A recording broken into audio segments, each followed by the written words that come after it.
ముఖ్యమంత్రి చంద్రబాబు రైతుల పక్షపాతి అని ఎంపీ కేశినేని చిన్ని ప్రశ్నించారు. రాష్ట్ర జలవనరుల శాఖ మంత్రి నిమ్మల రామానాయుడుతో కలిసి కృష్ణా ఈస్ట్ వెస్ట్ కెనాల్ ద్వారా సాగునీటి నీటిని విడుదల చేశారు. మంత్రులు కొలుసు పార్థసారథి, కొల్లు రవీంద్ర, ఎమ్మెల్యేలు బోండా ఉమా, యార్లగడ్డ వెంకట్రావు, మండలి బుద్ధప్రసాద్, కాగిత వెంకటప్రసాద్, ఎమ్మెల్సీ అశోక్ బాబు పాల్గొన్నారు. కృష్ణా తూర్పు డెల్టాను సస్యశ్యామలం చేయడమే లక్ష్యంగా నీటిని విడుదల చేసినట్లు నేతలు తెలిపారు. ఈ నీటి విడుదలతో 14 నియోజకవర్గాల్లోని 35 మండలాల్లో లక్షలాది ఎకరాల స్థీకరణ జరుగుతుంది అన్నారు.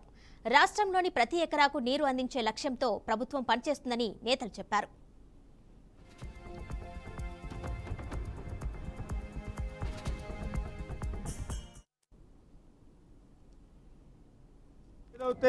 ప్రజల ఆదాయాన్ని, రైతుల ఆదాయం మీద పెంచేటువంటి దాని మీద దృష్టి పెట్టకుండా వాళ్ళు 24 గంటలు 365 రోజులు కూడా ఏదైతే ఇసుక మీద మరి 40,000 కోట్ల రూపాయలు ఏ రకంగా కొట్టేయచ్చు, లిక్కర్ ద్వారా ఏ రకంగా సంవత్సరానికి 4,000 కోట్ల చొప్పున మరి ఏదైతే 25,000-30,000 కోట్లు ఎట్లా కొట్టేయచ్చు, విలువైనటువంటి భూముల్ని ఎట్లా అన్యాక్రాంతం చేసుకోవచ్చు, మైండ్స్ని ఎట్లా లోపరుచుకోవచ్చు అని వీటి మీద దృష్టి పెట్టారు తప్ప ఈ యొక్క రాష్ట్రం మీద, రాష్ట్ర భవిష్యత్తు మీద, రైతాంగం మీద ఎక్కడ దృష్టి పెట్టినటువంటి పరిస్థితి లేదు.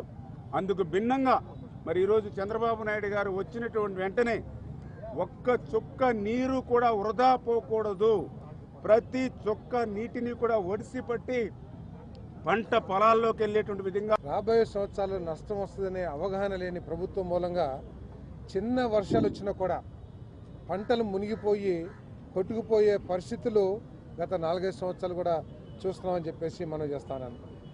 వ్యవసాయానికి ఇరిగేషన్ సిస్టమ్ ఎంత ముఖ్యమో అదేవిధంగా డ్రైనేజ్ వ్యవస్థ కూడా అంతే ముఖ్యం. ఇరిగేషన్ కాలువలు కానివ్వండి, డ్రైనేజ్ కాలువలు కానివ్వండి, ప్రతి సంవత్సరం పూడికి తీయాలనే ఆలోచన లేకపోవటం మూలంగా గత 5 సంవత్సరాల్లో కూడా కృష్ణా డెల్టా రైతాంగం తీవ్రంగా నష్టపోయిందని చెప్పేసి మనం చేస్తాను. ఈ పూడికి తీయపోవటం మూలంగా చివరి భూములైనటువంటి అవనిగడ్డ, బందరు, పెడన అక్కడ రైతులు కూడా వ్యవసాయపరంగా తీవ్ర ఇబ్బందులు ఎదుర్కొన్న విషయం కూడా మనందరికీ తెలిసిందే.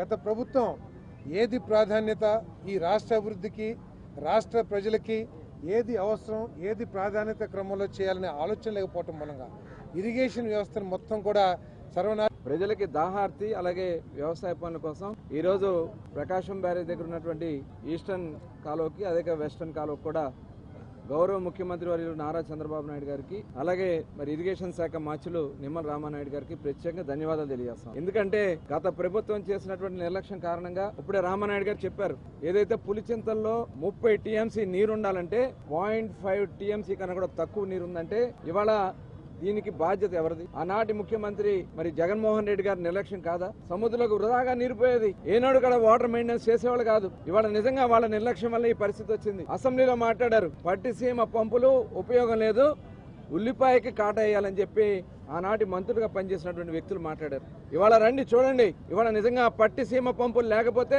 ఇవాళ కృష్ణా జిల్లాలో ఉన్నటువంటి ప్రజల పరిస్థితి ఏమైందో ఒకసారి ఆలోచించాలని